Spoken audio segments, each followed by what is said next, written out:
This is Casual Babble.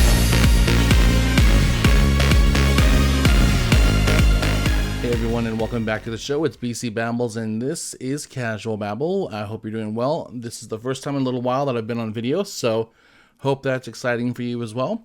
I wanted to have this conversation because something happened. If you're on the socials, you probably heard about it. Regarding a topic that I hadn't considered addressing before. Usually on the show, we're talking about entrepreneurial endeavors and, building a business, developing a business, networking, getting insights from people that I interview. And we still will have that. We have an Entrepreneur Spotlight this week. But for this episode, wanted to tackle the conversation, the topic of one's relationship with an employer's culture. For those of you who may not be aware, this pretty big viral moment went around the socials from a YouTube channel called Jubilee.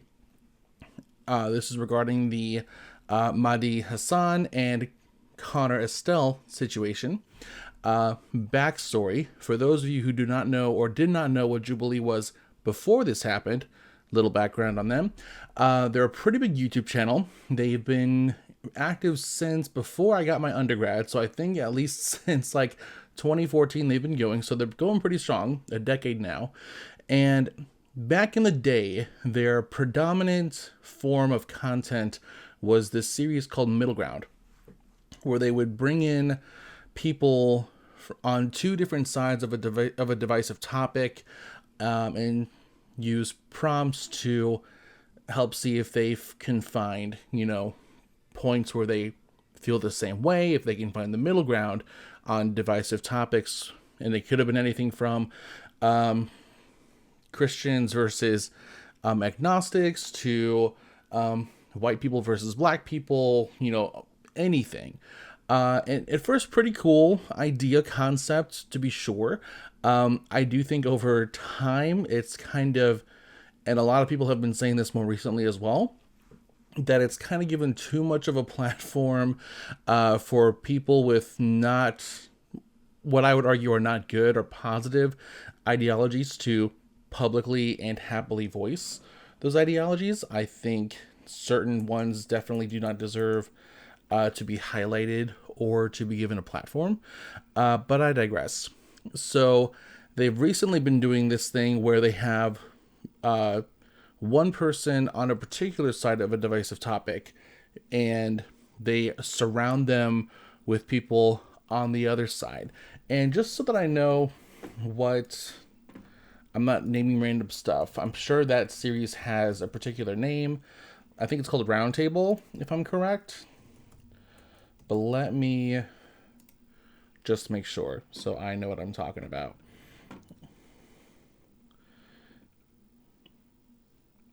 Maybe it's just, no.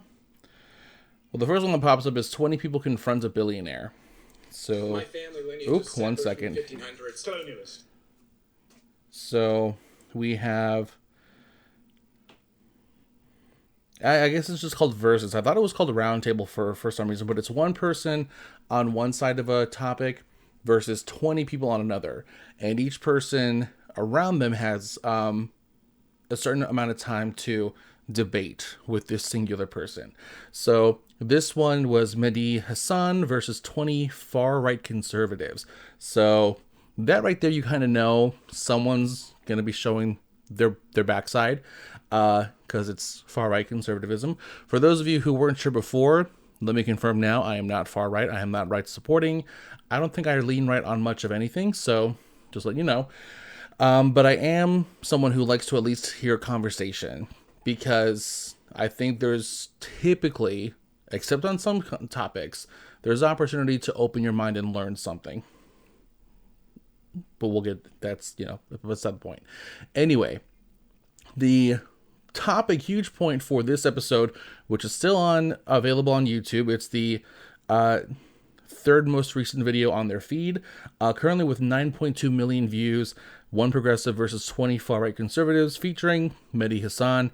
Jubilee again's been around for a long time. They currently have 10.2 million subscribers, so been around for a while. Playlists for them include Surrounded, I guess this is what it's called, Surrounded, Sample Size, Circle of Secrets, The One, and again, the primary one was Middle Ground, where you get a group of people on two sides. But this one is called Surrounded. And so what happened was during the conversation, an individual by the name of Connor Estelle, I believe his name is, came forward and during a back and forth with Mehdi, confirmed that he was fascist and that he's also supportive of Nazi ideology and does not mind being called a Nazi. And he did so, and I'll put a picture, if you're watching on YouTube, I'll put a picture up here of him doing so with what I call in my day-to-day, a shit-eating grin. Well, I mean, I certainly don't support anyone's human dignity being assaulted. I'm a Catholic. But you don't condemn Nazi persecution of the Jews? I think that there was a little bit of persecution and stuff like that, which is bad. We may have to rename this show because you're a little bit more than a far-right Republican. Hey, what can I say? I think you can say, I'm a fascist. Yeah, I am. Absolutely. I'm just checking who's clapping just to get my set of where everyone is on this. Because you know that millions of people are going to be watching you on YouTube and checking out who the fascists and the Nazis are. I'm not ashamed of that whatsoever. No, clearly you're not. During the pre-war period. And then sometime after, there's word that he lost his job because of this. And of course, there are people kind of catering to him because they don't think that's right. And I'm here to tell you, that's fair. So yeah, this is something that's been discussed right now. It's pretty big still, regarding him showing his ass essentially on the internet, and people wondering whether or not it was okay for him to lose his job if that is the case. I'm here to tell you yes, but let's talk about why. There are a few different points here that I want to make because look, whether you like it or not, when you are employed by somebody, bottom line, you're not just your brand anymore. It's the reality of it. So the first point I want to make here is the line between free speech and professional consequences, right? So obviously freedom of speech has been a huge topic for a while. If you really pay attention, you'll notice that people on the right have been complaining that their freedom of free speech has been suppressed in some way, shape, or form. It never has been. It has not been at all. I think their primary issue is that they are no longer living in an age where they can't say something stupid and then immediately be checked by somebody on the opposite side of the argument. That's the real issue for them. But when it comes to workplace and your relationship with the professional world, free speech does not mean freedom from consequence. So again, the primary thing here with Mr. Estelle was that he confirmed his support of fascism and Nazi ideology. Now, even though we have a non-ideal administration in the head of the country right now, even with that, even with people trying to do away with DEI, there's never, I don't think, anytime too soon where confirming that on a huge YouTube channel for the entire world to see, will that be okay? So, and I can't think of a single company that would proudly support that, or at the very least try to publicly be indifferent about that. And that's another point we'll make here in a little bit. But you know, freedom of speech protects you from government censorship for the most part, and this is not government censorship, but it does not shield you from private employer actions or reputational consequences. So again, with a shit-eating grin, this dude went on to Jubilee. There's no secret about how big Jubilee is. Again, 10.2 million subscribers. 10.2, right? And and just to compare numbers, yeah, most of their videos are getting around at least 500,000 views. Every so often, jumping into the millions. The highest I'm seeing right now from a month ago, one conservative versus 20 feminists, which was Candace Owens' episode, they got 6.8 million views. So yeah, there's a lot of traffic there. So there was no secret about if you go on to Jubilee and you show your ass, that not everyone's going to see it. Everyone's going to see it. So there's a real professional responsibility that you would have in that situation where you should, despite what you really feel about some things, really keep that under lock and key. Because clearly, if the situation is what we've heard, that he lost his job, that's not a surprise, at least not to me.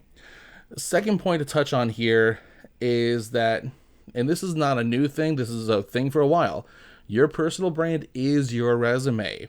Your resume is no longer just what you have on paper. It's not just your education and your skills and your little blurb and your specific previous roles that have little details on your previous responsibilities and developed experience.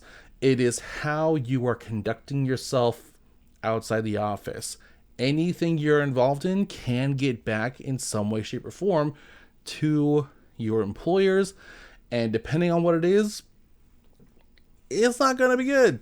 Depending on what it is, it's not going to bode well for you. So that means you have to be mindful about public commentary, videos, affiliations, even when you're off the clock. Because here's the thing, and it's becoming more and more prevalent for a lot of companies, is that businesses want to facilitate their own kind of culture. And there's a particular way in which any singular business or organization or enterprise wants to be physically engaged and wants to physically engage the world. And so here's the thing. When you are applying for a job, you're not just applying to take on the responsibilities of that role. You're applying to become a part of that team, which means you're applying to be considered, to be determined whether or not you fit the culture of that company. And most companies will have a mission statement or something within their website, if they have one, about who they are, what they do, why they do what they do, and therefore the kind of people they're looking for to be involved with what they do. So you're not just, again, applying to whatever responsibilities are listed on that Indeed or LinkedIn posting. It's also who the people who created the company are. That's who you have to fit in with. So there is no secret about who you should be if you're trying to go in for a job. And sure, you can fake it while you're in the office, and then low-key when you're at home, be a little bit different. But you can't go showing your ass on a huge YouTube channel. That's not gonna end well for you. And moving into the next point, digital footprint is permanent. So as much as it might sound cold-hearted for me to say, this ain't going away. For Connor, this is out there. This is Jubilee. This is 9.2 million views and counting. Everyone's talking about it. And yeah, again, like I said before, there are some people who are catering to him or who are trying to child baby him. But it's like, no, I don't think I've seen a bigger grin on someone's face when someone had them confirm that they're okay with being a Nazi and a fascist. What do you think is supposed to happen? Like, unless you're working with a company that explicitly on its website and publicly announces that it's at least indifferent to fascism and Nazi ideology, there's no other thing to expect to happen to your employment when that's what you confirm on such a huge platform. So, I mean, it's the weight of permanence here in the digital age. This stuff does not go away. It can, over time, be kind of pushed down by other things that happen. If he gets involved in other stuff and it happens to push that news down the line, cool. But going away, it's not going to be a thing that happens. We'll take a break right here to move into our first segment of this week's Entrepreneur Spotlight, featuring Jack Allweil, and listen to how we discussed what is home hacking. That's a new term you haven't heard about in real estate. Let's check it out. So now let's move into house hacking. Like, again, that's a term. You provided me a couple of terms during our discovery call that I had never heard of before. House hacking is one of them. And so break down how was it you said your brother brought that into your radar, correct? Mm-hmm. So break down how that happened and talk a little bit about what it is, firstly, so for those of us who don't really know, who are not that familiar with that part of real estate. And, break down your first one. How did that work? Sure. So my brother was in grad school at the time, and he had gotten a house, and he was just looking at rents and thinking about how expensive they were. And he was in Nashville, Tennessee. And he was just looking at the numbers, and he's like, if I get a house and rent out these other 2 bedrooms, I can basically live for free. And for most people, at least in America, probably around the world, honestly, but your highest expense is your living expense typically.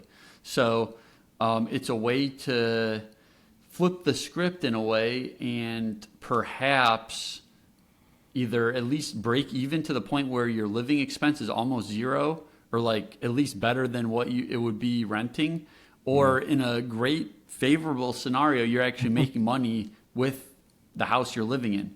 Yeah. And in Charlotte, where I was living, so I was like looking at different houses, and at the time the numbers made a little sense. Right now they don't look quite as attractive.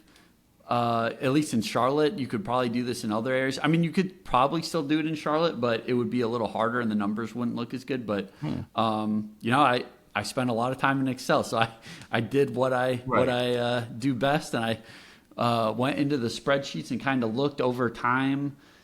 And also was greatly influenced by a book I had read called The Shortest History of Germany, if you can believe it. There's a section in that book about the Weimar Republic's hyperinflation, this idea that governments or Federal Reserves could print money at will, and how that makes your debt feel less over time. And it protects your purchasing power. Because I think a lot of people miss the point about money. It's not really that you like or you want money. It's that you want what money can buy or how you can use it. So you don't really care about the actual amount. You care about what you can purchase with that. So that was, I had that lens and how it looked like if there is inflation, how that would have, make my debt feel. So I was able to get, a 4-bedroom house, 3.5 bath. It was kind of split level, so I thought it would be good it felt like everyone would have their own private space and people wouldn't be like on top of each other. And what I did was I put individual locks on each room just to make it a little more secure, make people feel a little better on that front. And, so I rented out the rooms, and it was basically breaking even, if not making a little bit of money. And plus, there's one of the great things about real estate that I don't think it's hard to feel the principal getting paid down on your mortgage until like you exit the property. But when I first got the house, it was on a 30-year mortgage, and I had put less than 20% down. So I had what's called private mortgage insurance. So I had to pay an extra amount because I put less than 20% down. And that was a couple $100 a month. But the loan pay down was about $600 a month. So that was like something it's not cash coming into me, but in terms of my net worth, like it's $600 that's getting added to my net worth each month. So like if I were to go sell, down the road, I would finally get to realize that loan pay down amount. But the cool thing was about 1.5 years into me house hacking, so I bought it in 2017. So in like 2019, somewhere in there, it looked like the values had gone up a little bit, and I elected to refinance because the equity had gone up enough, I was able to get that private mortgage insurance off. So that saved a few $100s, and I was able to put it on a 15-year term, a 15-year mortgage, and the cash flow was basically the same. With the PMI coming off, my payment didn't go up that much. And now, instead of just paying down like $600 a month in the loan pay down, I was paying down like $1,200. So that's like a huge difference in your net worth, like increasing dramatically. So you're paying less interest. My interest rate was a little lower than originally, and I got that private mortgage insurance off. So that was like huge. And for anyone, just like I always like talk. There's like 4 ways you make money in real estate. You know, you got the cash flow, you got the appreciation potentially of the house, you have the tax benefits, and then you have the loan pay down. So all 4 of those things are moving for you and working for you when you get into real estate. And coming back in from our Entrepreneur Spotlight with Jack Allweil, we'll get back to him in a little bit. Moving on to our next point here, and this is what I just left off on, employer culture and company values. Again, when you're applying for a job, you're not applying just to take on the responsibilities of that role. You are applying yourself. You are putting yourself before a company that has a set internal culture, and you are asking them to evaluate you and determine if you are a good fit for that culture. And again, despite our current administration here in America, in the States, I cannot think of a single company that is going to ever outright say we are pro-fascism, pro-Nazi ideology, let alone, or even at the very least, say that we are neutral on such things. And that moves into reputation risk and brand association in this viral content age. So any kind of brand has to be protective of reputation management, right? Any kind of company or brand, from an influencer to a huge enterprise, is going to have some kind of checks and balances in place to ensure that who they are endeavoring to be publicly is what is seen. So if anything occurs that could potentially do damage to that facade, that thing or person will be dealt with. Which typically, especially in this age where when someone's caught letting stupid stuff fly out of their mouths, unchecked and unhindered, people can find that person's employer and that person loses their job. Because the reality is, with this day and age, that company has to determine whether or not it's going to be considered associated with that kind of ideology. And if it doesn't do anything in response to that conduct, that's what will happen to it. And that affects the business, that affects everyone else who's involved. That's too much of a risk. Moving into the rise of public accountability and cancel culture, how many people have lost their livelihood because they were so convinced and entitled that they could do something that everyone knows is dumb, everyone knows is wrong, just for them to, again, someone finds out who they are, finds their place of employment, calls the owner, says, hey, by the way, your dude that you have employed here is doing this. I don't think this matches your mission statement, but if you're employing this kind of person, apparently you should update your website. What's the company going to do? There's not a lot of options there. So, and this even goes to pre-employment too. So moving into like job seekers and creators. So a couple years ago when TikTok came out, my content was not super clean per se. I had some NSFW content on there. Obviously TikTok, so nothing crazy. But topic-wise, not awesome. So as much as I, am very pro First Amendment, obviously, why not? At the same time, I had to be like, you know what? I do want to be able to get a good job. And I'm not like, I don't spout this stuff all the time. I'm just doing it to try to get some numbers in, try to get TikTok to go off or something like that. And I even got a pretty decent viral video. But that was a couple years ago. And I'm like, I'm not that person who likes to talk about that all the time. So one, it doesn't fit me. And two, it's probably being seen first when someone looks up BC Babbles. And yeah, I should fix that because I want to get a job. So it's something they do look up. It's not every single employer, not every single job poster, but it's something that someone who's curious enough will look up and find. And that'll become part of your resume. Again, your resume is things that you do outside the office too. It's not just what you give them that's on paper. Your social media, that's part of your resume. Because again, not just the job, It's the culture. And by the way, just in case anyone's like, I'm thinks that I'm coming from some kind of like lofty, high and mighty space, I'm not. I have a very personalized reason for talking about this. And we'll talk about that when we get back from this next segment with Jack Allweil, this week's Entrepreneur Spotlight. So if the rent ratios weren't as attractive, and I wasn't getting like a really good deal, and it felt like the deals were getting harder to come by, I looked into some other things, and I came by this guy who goes by the Land Geek. His name's Mark Podolsky, and I heard him a few times on different podcasts, and I just decided, this sounds interesting. He's just buying raw land. He doesn't have to deal with tenants or the actual structure of houses and all those things that can break.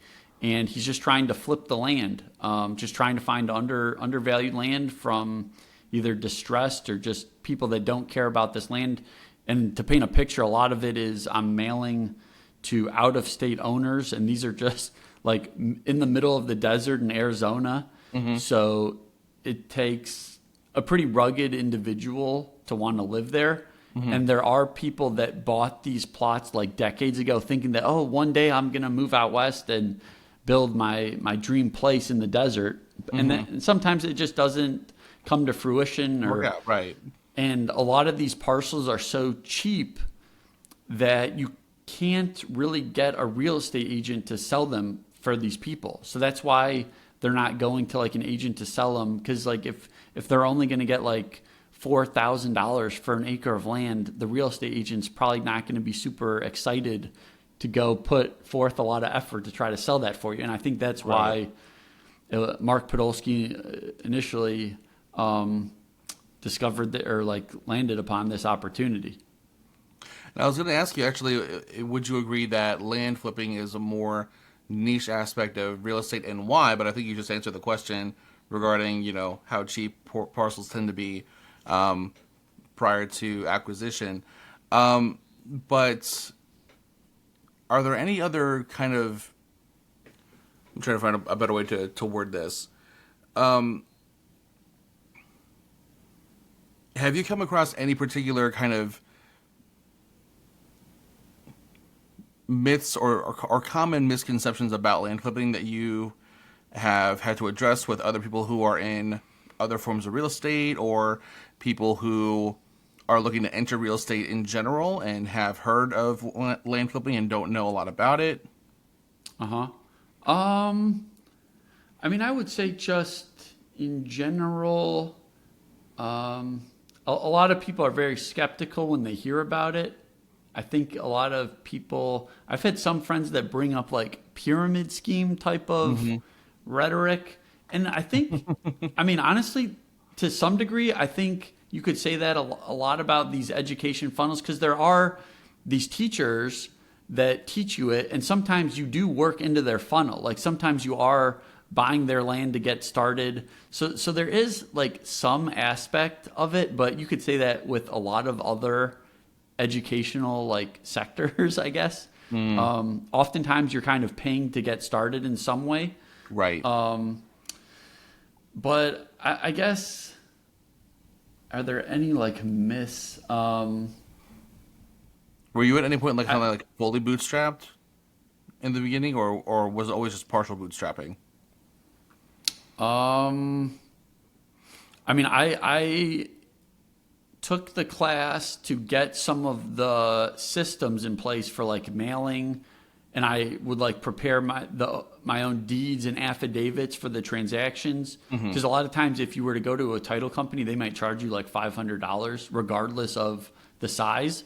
Yeah. So if you're only doing like a $1,500 transaction, it's kind of eating into both sides margins. So, once I get to like $10,000 in a deal, I normally go through a title company. But a lot of times, it definitely takes some trust on both sides. Like a lot of times I'm having them sign a purchase sale agreement, and I'll send them like half the money before recording and then half the money after. It seems a little less, it is a little bit wild, I think, when people hear it, or they think it's kind of like a wild type of transaction that, wait, you're like sending money to a stranger. Yeah. But there's definitely trust involved.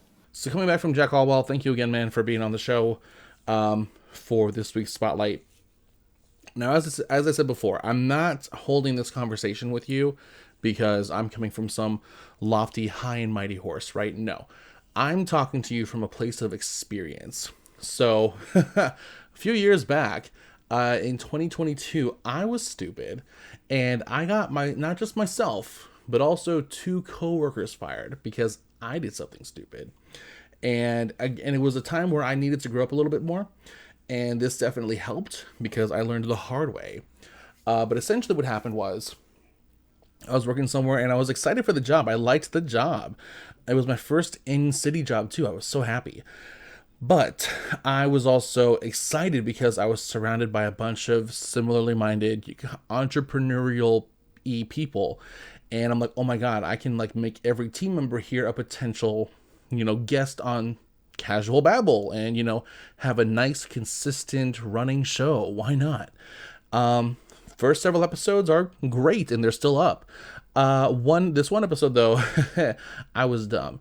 The problem was that whenever I had that job, I always like to consider, taking the perspective of people in a changing environment and talk about how you shift, how you adapt, how you mold yourself from the previous constant you had into what the new constant has been set in the workplace. And that was the idea for the episode.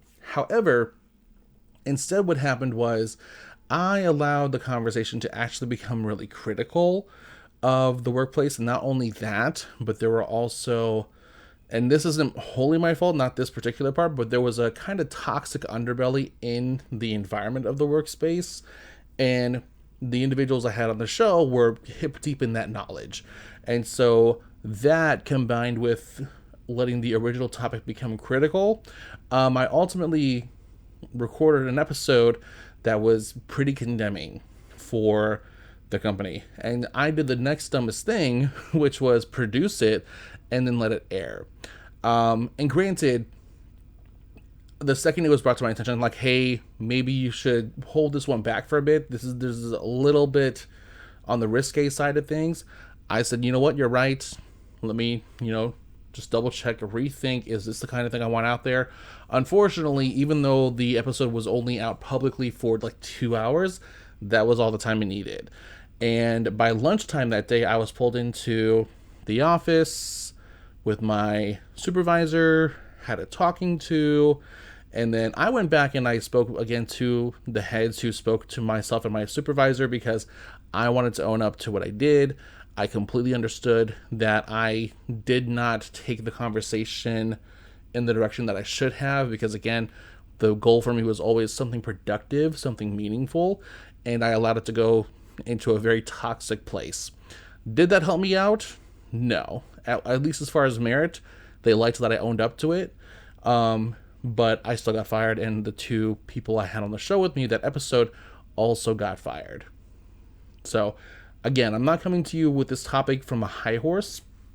I'm coming to you from this topic because been there, I've been stupid, not dumb enough to confirm my support of fascism or Nazi ideology, which I do not have, but I've been stupid before, and it's costed me a job. And it took me a few months to get another job. So this stuff is important. This stuff really does have an impact on your life because, again, once you're part of a company, in some way, shape, or form, whatever you get involved in, you are a rep for that company, especially today. Back then, a couple years ago, TikTok was out, but no, you know what? 2022, yeah, cancel culture, a thing then too. Had I done anything that was quite that big, not this big, but that was big enough to where I got fired after 4 months in that job that I liked. I liked the fact that it was in the city, that I was surrounded by awesome places to eat for lunch. I was right next door to a Starbucks, It was a great job. And I was stupid, and I lost it. So, moving next into the next point here, the role of HR in responding to controversial conduct. Now, of course, I had to have a conversation with HR when I did my stupid thing. And she even told me that, like, look, we could technically sue you now because of certain things that were mentioned, you allowed to be mentioned in this podcast. However, what's saving you is the fact that you have beyond owned up to it. And so we're going to abate that side of the action we can take and just say, for now, we're going to have to end your employment. Now, as far as, again, with Connor's case, people are coddling him. People are saying, oh, it's so unfair that you lost your job, yada, yada. No, it's not. It's completely fair that he lost his job. Because, again, and I will keep saying this throughout this episode, what company out there is going to say that they're neutral on those two things that he confirmed, let alone pro those two things that he confirmed?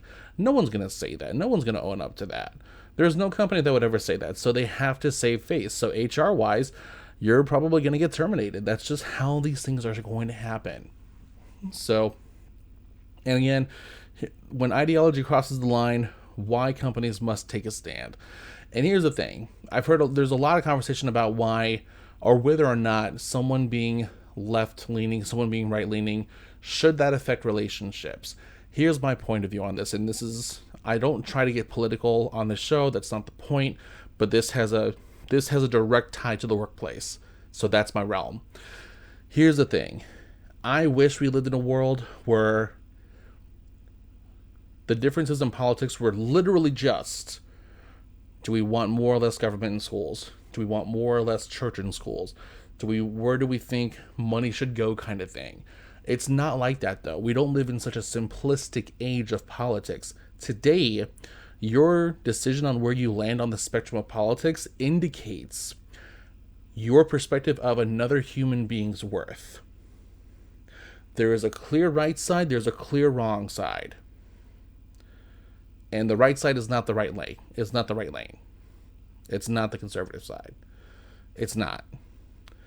Argue in the comments if you want. It's not. But that's the reality. Is that if you support far-right conservatism as it is right now, you have defined your view on human worth. And it is not a good view. So what company is going to support someone who says that they are happily fascist? And let's break down what fascism is in definition. Far-right authoritarian and ultra-nationalist political ideology characterized by strong nationalism, militarism, and dictatorial power. It involves suppressing individual rights, freedoms, while prioritizing the state and national interests. And of course, it is historically linked with Mussolini's Italy and Nazi Germany. What company is going to come out and say that they are pro that? So, Connor, what else did you think was going to possibly happen when you got onto Jubilee and when you let that flag fly and you did so again with the shit-eating grin that you had? What did you think was going to happen? That's how people get fired. So that's this episode's topic. It's a harder topic than usual that I would usually not get into, but because this has a direct effect on the workplace, which is my realm, we had to talk about it. So best of luck to everyone else. For sure, Connor, take this as a learning moment that maybe you should reconsider some things, reprioritize some things, and maybe move away from the ideologies that talk about suppressing people. And we can get into a whole thing about how the right like to say that they are being suppressed, and yet they support suppressive ideologies. Someone make that make sense. Anyway, take this as a learning curve. Grow, be better. In the meantime, everyone, we will see you in the next episode. Again, this week's Entrepreneur Spotlight is Jack Allweil, and we'll see him next episode as well. Thank you so much.